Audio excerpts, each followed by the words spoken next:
Teachers are natural innovators, entertainers, and problem solvers. They dream of growing old into the profession, teaching their kids' kids. But sometimes career goals shift, and that makes opportunities outside of the classroom seem intangible. Questioning, who am I if I'm not a teacher? I'm your host, Ali Simon. And I'm your co-host, JoDee Scissors. And this is Teacher Shift.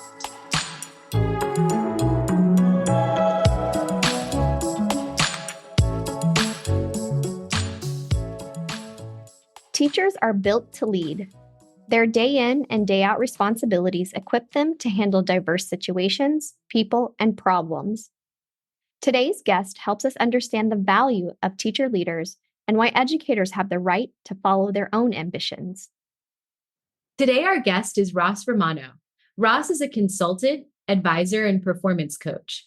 As the founder of September Strategies, he helps leaders clarify and articulate their vision and connect it with strategic decisions for major impact. Ross co-founded the B Podcast Network. He is a founding chair of the Excellence in Equity Awards and host of the podcasts The Authority and Sideline Sessions.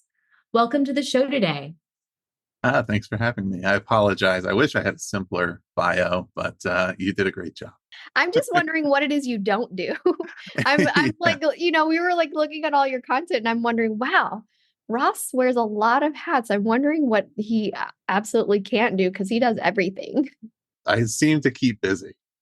Yes, a jack of many trades, I think that we have on the podcast today. Yes, we always talk about teacher hats, how teachers wear a lot of hats. So, they have their day-to-day where they're giving instruction, but they also analyze data and they also fundraise and they have all these things that they're, a jack or Jill of all trades for. And I think you might connect with a lot of teachers in those qualities. And you mentioned your wife is a teacher, so you probably see it day to day.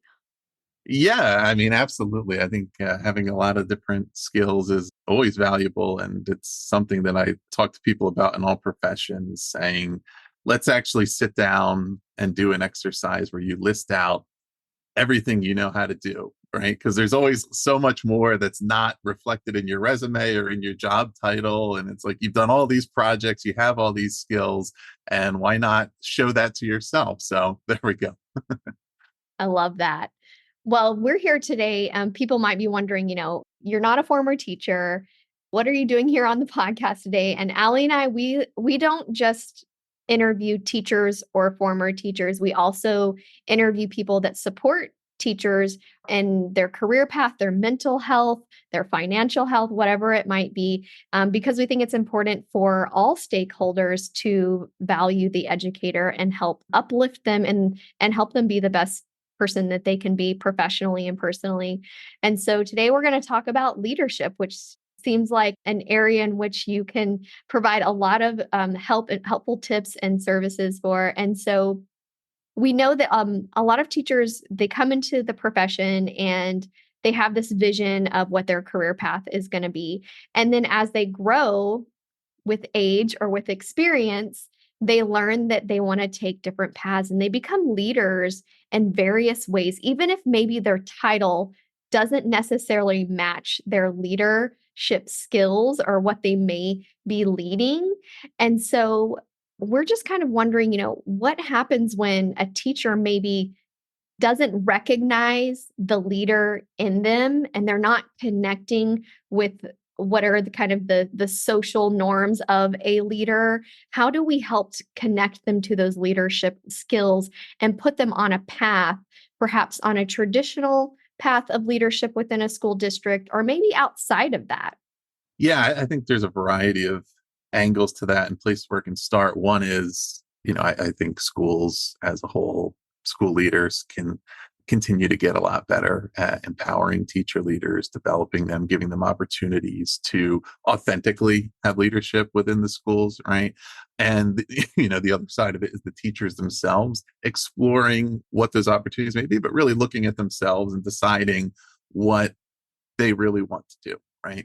There's a lot of teachers out there who aspire to go into administration, and those pathways are relatively well defined. Depending on where you are, it may or may not be easiest or most supported, but it's generally known what's required to get there and what that kind of looks like, right? But there's a lot of other teachers who what they want to do is teach in a classroom. They are, often the best teachers in the school. And to me, having a lack of great opportunities for teacher leadership is disincentivizing in kind of all the areas, right? It makes those great teachers frustrated because they don't feel like they're having a voice that they should have based on their expertise and their experience.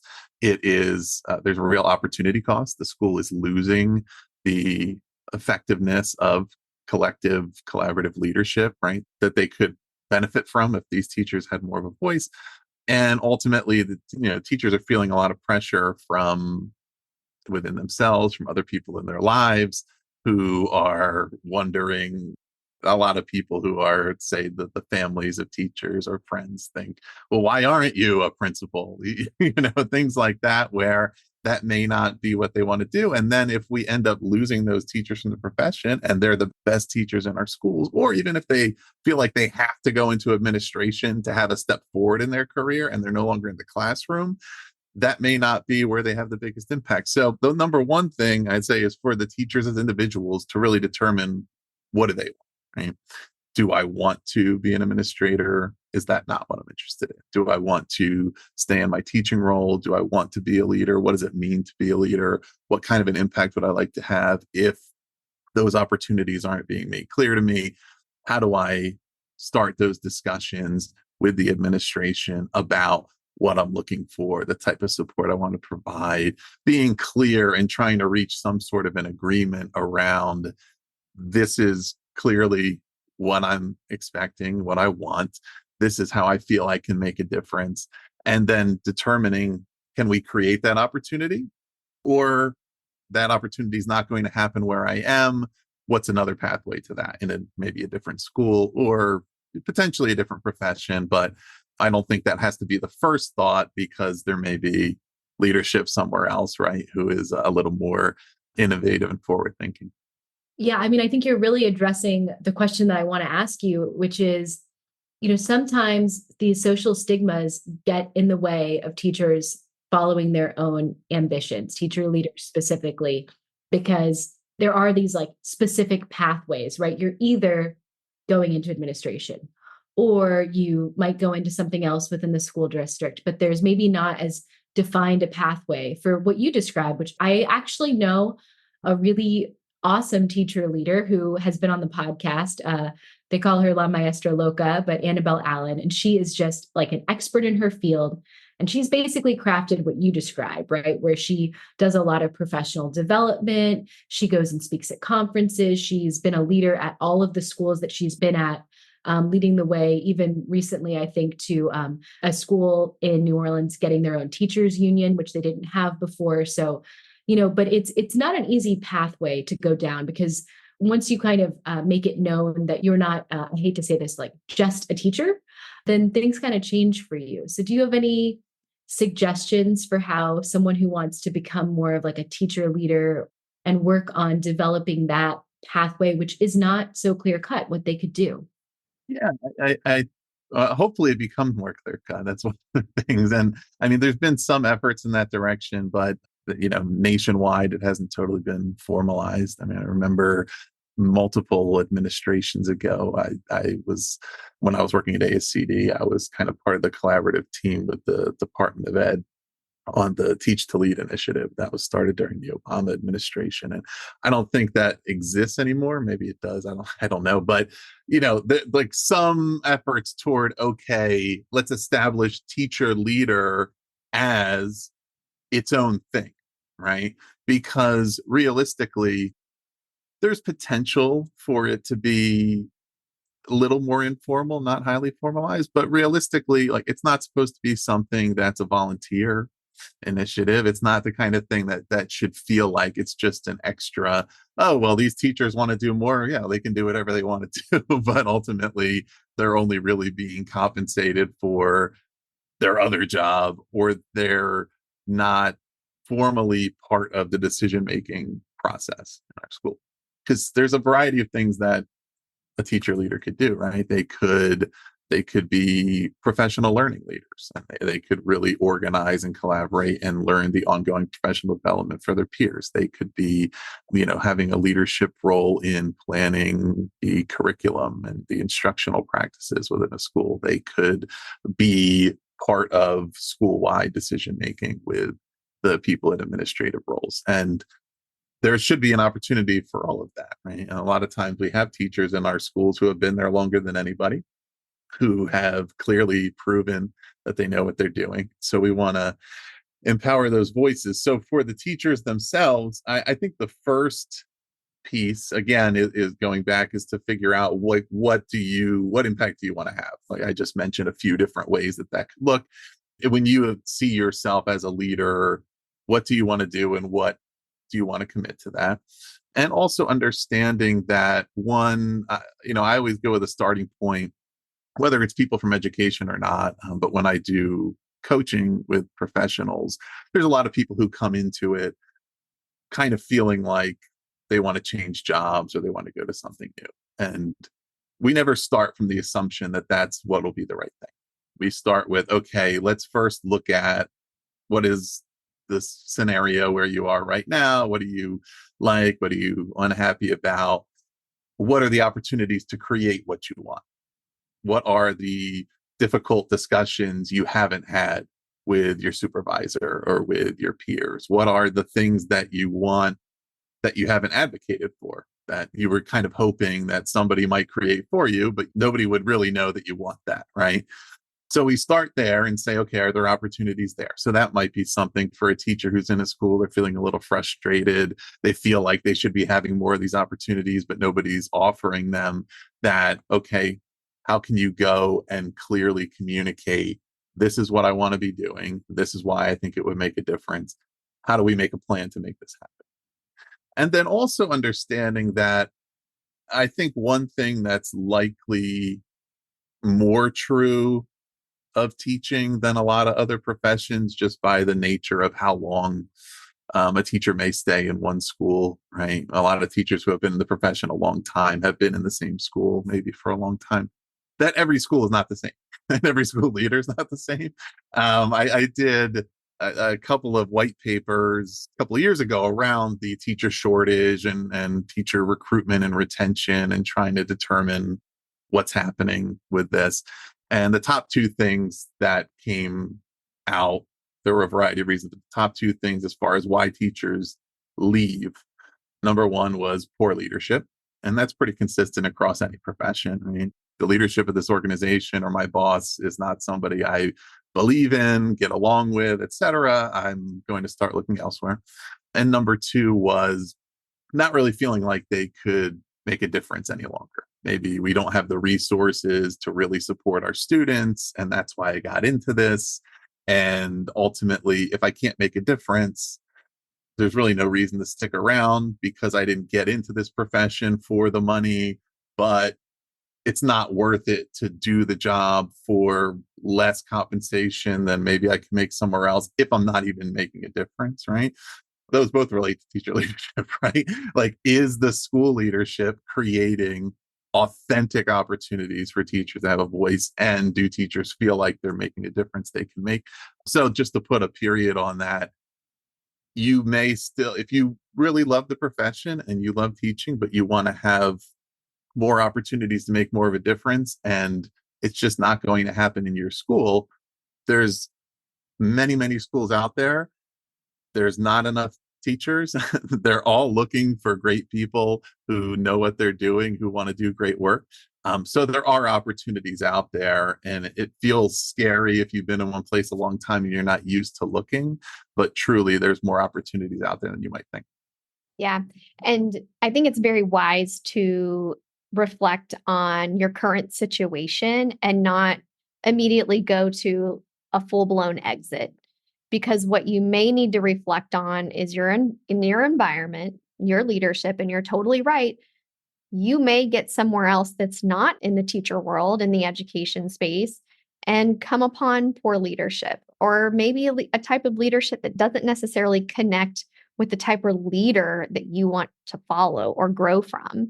And so Ali and I always tell people, and when we're talking with teachers that are considering shifts, well, let's reflect on your current situation right now and what we can immediately look at that may need to be an adjustment. It might not be just exiting completely and leaving the teaching profession behind, because as you stated, when we have these really skilled teachers leaving the classroom, and even if it's just going into being a reading specialist, a math specialist, speech pathology, assistant principalship, whatever it might be, that departure from the classroom when you are a really good teacher, it does impact, the climate a bit, because you have this amazing teacher who has to pass their torch in a different way and develop the teachers below them or around them. So there's not really that instructional gap that we may gasp at immediately when we're like, oh my God, Mr. and Miss So-and-so is leaving the classroom. They're the best teacher ever, because those teachers can be built up in that way. But you're just making really great points that when we are developing leaders within ourselves, let's reflect on what we are skilled in. Let's build upon that. Let's look around us to see what opportunities are there and who we can connect with to make sure that we are planning the next transition, in a smart way and not being so impulsive about it. But I know that at times people are desperate to get out of situations. And sometimes there is this impulsive behavior because they're just ready for the next thing. And so the point I was trying to get to is that we can sometimes be impulsive when we want to make a switch, or maybe if we want more out of something.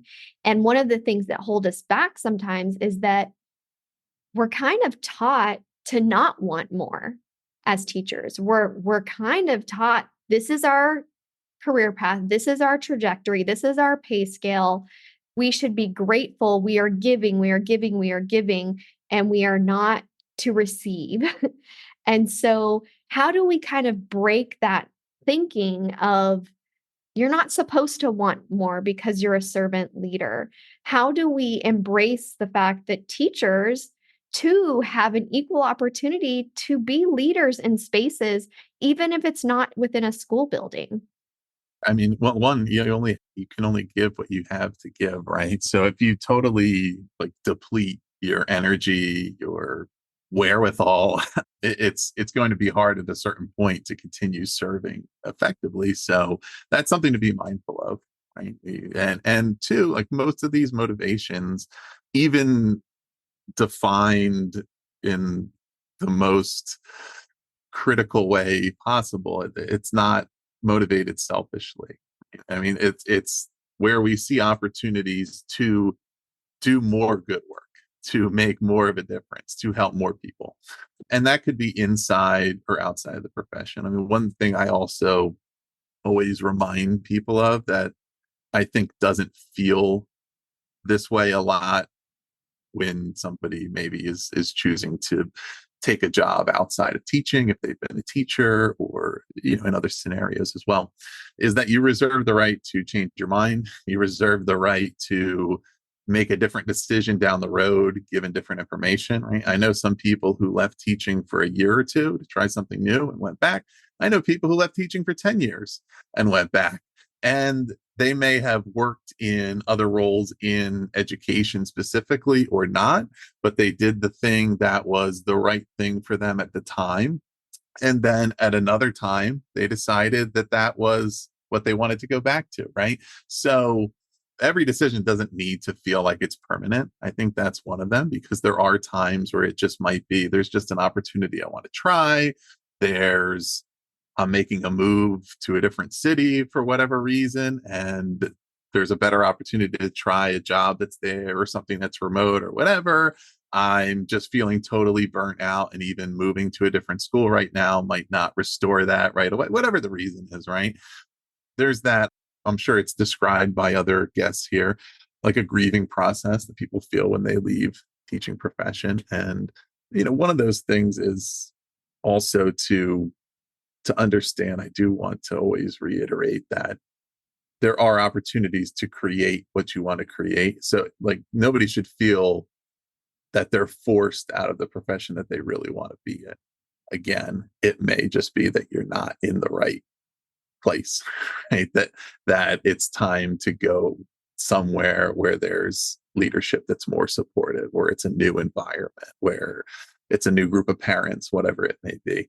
But also that if you decide the right thing for you is to try something new, go for it, and and understand that it doesn't mean you have to do that thing forever, and you might still want to go back. So yeah, I think those are things to keep in mind, because it does feel like it's a one-way trajectory, right? And it's not necessarily.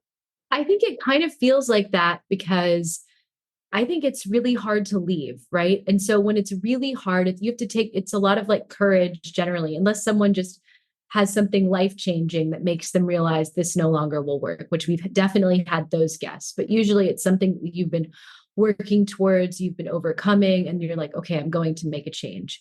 But I couldn't agree with you more. I think that, you know, maybe it's not the right time for you to be in the classroom. Maybe something's going on in your personal life and you need more flexibility. Like there's lots of reasons why people leave, and the door is always open. These days, there are always teaching positions available.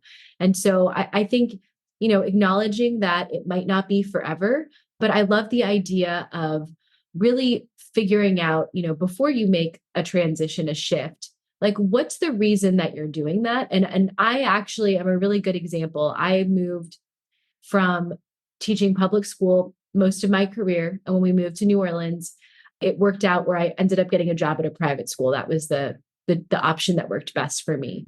And it was like a breath of fresh air. Like I had way less students. I had way more flexibility. I started coaching speech and debate and had like a budget and had all of these things that I didn't have to become a major fundraiser, JoDee, and like ask for donations all the time. You know, it's just like things were different. I think that was really helpful for me with that time of my life. And I think so making a transition, whether it's to a different school, whether it's public or private, whether it's maybe becoming an adjunct, whatever that looks like for you to try those shifts. But then, you know, ultimately, I think what we're talking about today is really these leadership qualities that teachers have. And so maybe what you're thinking about as a teacher is that you've learned so much from your career as an educator, which I really truly feel like I do. We did a whole episode about why teaching is a great first career. And I really believe that. I feel like I put that in the same bucket as like the military. Like it prepares you so much to go into so many other fields. And so, you know, I want to know, you're an expert like in leadership, you know, in your opinion, do teachers make great leaders? And then in other sectors too, not just staying within the school or education field? The number one leadership skill that I always come back to is communication. And it's the ability to communicate a vision, right? Communicate what we're doing and why we're doing it. That's what teaching is. Right? If you can communicate to students and help them to understand, here's the big picture, here's what we're working toward, here's why we're trying to get there. And you can be invested in their individual growth and be able to adapt and differentiate and relate to where different students are at a point in time and what their interests are and where they're trying to be, and be able to adjust for that and help them all make progress. Those are all the things that leaders need to be doing, right? Leadership is set of behaviors. It's not a title. And so you may be familiar with people who are in leadership positions that don't do these things. Well, I don't think they're good leaders, right? And this is what it needs to really be. So that's number one, is the essence of teaching is leading and vice versa. That's common in a lot of organizations too. Like I mentioned, the reasons why teachers leave, those things are also consistent in other types of organizations where it's unclear to me what my future is here. I don't really feel like I have growth opportunities, or I'm not receiving professional learning, or, you know, if it does happen, it feels random and haphazard. Like I don't exactly know what it is, or we're always given a bunch of things to do and there's no explanation of why we're doing it. There's no transparency, all of those things, right? The same things that frustrate you as a professional are the same things that would frustrate students, that would leave them disengaged, that would leave them like, why are we learning this, right? So if you can do all those things effectively as a teacher, you can do that as a leader. And also it's that, the mentality, it's the mission orientation. It's the reason why you got into it, is to serve, to help, right? To help grow students. But the same thing that leaders should really care about in any organization is they should really care about growing professionals, growing individuals, helping them achieve new opportunities, helping them learn new things. So yeah, I think that's probably the simplest way to say it, is the skills translate. I actually think you said it pretty perfectly and pretty much summed up what the essence of the episode is. And it is that teaching is leading. And when you find yourself leading, you will also find yourself teaching. And I cannot count on two hands how many times I have been in a position in my new role where I've come upon someone who others have identified as incapable or disorganized or not able to fulfill their duties within their job. And my implicit thinking is, well, let's figure out what's going on. Let's find some strategies for filling that gap, for building those skills up before we fully cancel this person and what their role is and what their duties are. And so I think that if you are thinking about a transition into leadership, you will always find that teacher in you coming out to build those around you, and they will appreciate a leader that doesn't give up on them and that helps them continue to grow. And before, we round out or anything, I know Allie's going to share your socials here in a minute, but I just wanted to know, what are your podcasts about? Tell us just a quick if you have a little elevator pitch for your podcast, tell us what they're about. And then Allie will share how to get in touch with you. Yeah, so my podcast, The Authority, we've done more than 100 episodes now. That is basically about leadership, and often it's specifically about education leadership. In every episode, I interview an author about one of their recent books. So it could be somebody who specifically has written a book for school leaders or the education field, but it could also be Wall Street Journal bestseller types that are more generally about leadership or personal development. So we go deep in each of those episodes and really draw out all the things that help people who really want to be leaders. So people listening to this might be interested in that. And my other podcast, Sideline Sessions, is about sports coaching. So intended audience is coaches who are at the high school or youth levels, could also be parents of student athletes, but we talk to a lot of professional coaches from the NFL, NBA, Olympics, also college coaches, high school coaches from all different sports, and kind of get their insights on what made them successful and their tips and strategies to help others succeed as well. So if you're a coach or you have kids who play sports, you might be interested in that. So what's B Podcast? So we have a network of a little more than 40 podcasts right now. It's all around education. So many of our shows are K-12 leadership. We also have shows for teachers, for parents. We have a couple that are around some other topics for teens and students, but it's all about education. And we kind of collaborate, work together to try to put out great content every day, really. We publish probably hundreds of episodes every month between all those shows. But yeah, people can, if they want to go to bpodcast.network or bpodcastnetwork.com, they can see what all those shows are and check them out. Anybody, if you're interested in education, if you work in education, if you're a parent, there's something there for you. There are a lot of podcasts there. I went down a rabbit hole before this interview and I was like, oh my goodness, there's just so many podcasts. I'm going to have to start downloading episodes for my road trip coming up. So no, just such a delight to have you on the show, Ross. And for all of our listeners, we're going to link in the show notes the websites and all of the socials where you can reach Ross on Twitter, LinkedIn, etc. So thank you again so much for your time today. I appreciate you having me, and I appreciate you doing this show and having productive discussions about the education field and what it can be and working toward that. So thanks for having me.